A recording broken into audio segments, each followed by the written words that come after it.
মানুষ তার জীবন কিভাবে পরিচালনা করবে তার গাইডলাইন হলো কোরআন।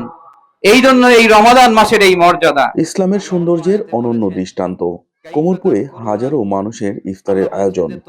ফরিদপুর জেলার কোমরপুর এলাকায় পবিত্র রমজান উপলক্ষে আয়োজন করা হয় হাজারো মানুষের জন্য এক বিশাল ইফতার মাহফিল। এই রোজা আমাদেরকে আল্লাহ দিলেন একটি মাত্র উদ্দেশ্যে, শুধু তাকওয়া অর্জন করার জন্য। এই আয়োজনের পরিচালনা করেন বাংলাদেশ জামায়াতে ইসলামীর স্থানীয় সংগঠনের নেতাকর্মীরা।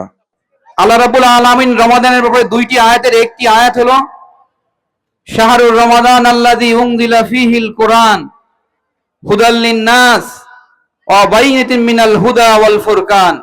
আল্লাহ রাব্বুল আলামিন এই পবিত্র রমাদান মাসে কোরআনকে নাজিল করেছেন, যে কোরআন হলো মানব জাতির হেদায়েত।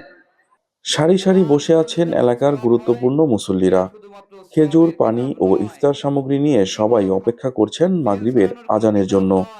এই যেন ভ্রাতৃত্ব, শৃঙ্খলা ও সৌন্দর্যের এক অপরূপ দৃশ্য। অনুষ্ঠানে উপস্থিত বক্তারা বলেন, রমজান আত্মসিদ্ধি, সংযম ও মানবতার শিক্ষা দেয়। এই ধরনের আয়োজন সমাজে পারস্পরিক ভালোবাসা ও সম্প্রীতি বাড়াতে সহায়ক।